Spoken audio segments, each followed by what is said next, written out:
Welcome to సీతాస్ kitchen. ఈరోజు మనం cauliflower ఆవకాయ పెట్టుకుందామండి.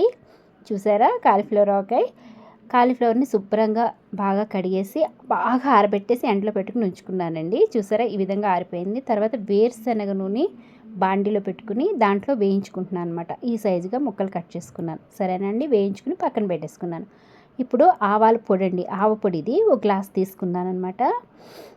ఏ గ్లాస్తో అయితే తీసుకున్నామో అదే గ్లాస్తో కొలతలు నేను చెప్తాను మీకు. ఈ విధంగా నేను గ్లాస్తో తీసుకున్నాను కదా, అదే గ్లాస్తో కారం కొంచెం తగ్గించండి. దాంట్లో హాఫ్ ఏమో సాల్ట్. ఈ మూడు కలిపి మిక్స్ చేసుకుని నేను డబ్బాలో పెట్టేసుకుని ఒక గ్లాస్ కారం మాత్రం తీసుకుని కాలీఫ్లవర్ వేయించిన బౌల్లో పెట్టుకున్నాను కదా, దాంట్లో వేసేసుకుంటున్నాను అనమాట. ఓకేనండి, ఆ కారం నేను అలా పక్కన పెట్టుకుని ఉంచుకుంటాను. ఏది వేసుకున్నా అది మనం అలా వేసేసుకోవచ్చు కదా అని చెప్పి. ఇప్పుడు ఇది ఒకసారి మొత్తం ముందంతా అంటేటట్టు ఎలాగ ఆయిల్తో వేయించుకున్నాం కాబట్టి అందులో వేసేసుకుని ఒకసారి అలాగా కలిపేస్తాను. తర్వాత మనం ఇందాక బాండీలో ఆయిల్ వేయించుకున్నాం కదండి, ఆయిల్ కూడా ఇందులో పోసేసాను అనమాట.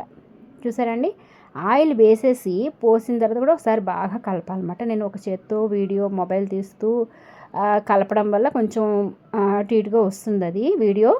ఓకేనండి, ఇలా కలిపేసి మొత్తం అంతా కలిపిన తర్వాత నిమ్మరసం వేస్తున్నానండి. ఈ నిమ్మరసం కూడా ఏంటంటే మన నిమ్మకాయలు పిండేసుకుని ఎండలో పెట్టుకుని కొంచెం సాల్ట్ కూడా వేసుకుని ఎండలో పెట్టుకుని ఉంచుకుని అది మనకి ఎప్పుడు కావాల్సి అప్పుడు అలా వేసుకోవడానికి బాగుంటుందండి. ఎందుకంటే నేను ఎక్కువ అలాగే చేసుకుని ఉంచుకుంటాను. ఇది ఇలా అయిపోయింది. కలిపేసిన తర్వాత మూత పెట్టేసి అలాగ ఉంచేసేసి నెక్స్ట్ డే మనం ఆవకాయ చూసారా ఈ విధంగా తయారవుతుంది అనమాట. ఏంటంటే అంతా ఊరుతుంది బాగా. అది అన్నంలో తింటే చూసారా, మేము అప్పుడే అన్నంలో కూడా ట్రై చేస్తామండి. ఈ వీడియో కనుక నచ్చినట్లయితే లైక్ చేయండి, సబ్స్క్రైబ్ చేయండి, పక్కనే ఉన్న బెల్ ఐకాన్ని ప్రెస్ చేయండి. Thank you for watching. Bye.